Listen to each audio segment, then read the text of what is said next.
I'm what you would call a amateur armchair philosopher, right? Hmm. So amongst, as the owner of a media company and a publishing firm, I do identify myself as a philosopher. It almost sounds like a far left plea or something, right? but here's the thing: is that what you're describing.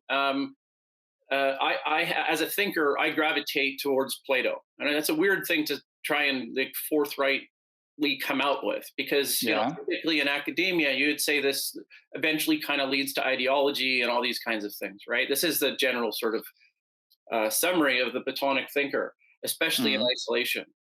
Except for me, when I go back and I try and analyze something, or you try and be creative with something, I think you're right. There's a natural tendency for us to think towards what's the best, the best convergence of things, right? Mm. Yeah.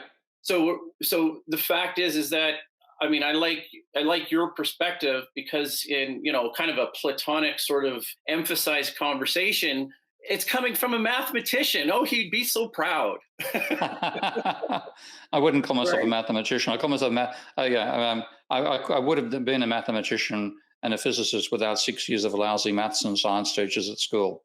But yeah, I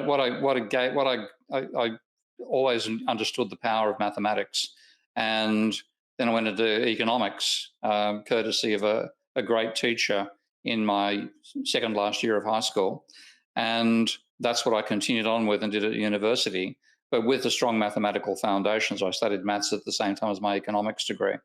And that's what's made me such a strident critic of the mainstream, because often people, when they criticize the mainstream, they come up from another ideological angle. So you get Marxists criticizing neoclassical economics as a defense of capitalism, et cetera, et cetera. I say, no, it's not a defense, it's a mischaracterization.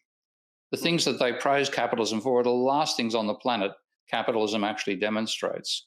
And secondly, their mathematics is garbage. When you take a good look at it, every important proposition they put forward has been mathematically contradicted, often by one of their own number. But they then, and just the Marxists have done the same thing. So I'm not going to say neoclassicals are the only sinners in economics on that front, but they waffle to hang on to the core belief, because the beliefs matter more than the logic. And this is a bit like Max Planck, because as Max Planck argued when he introduced quantum mechanics as a solution to the black-body radiation problem, he could not convince his fellow Maxwellian physicists. He simply gave up. They could not get their minds around a different way of thinking about the universe. And so what he wrote was that science progresses. He actually is a very witty guy, as you probably know. Yeah. But science progresses one funeral at a time. And the lengthy way is that a new idea doesn't succeed because the holders of the old ideas are convinced to abandon and adopt the new one.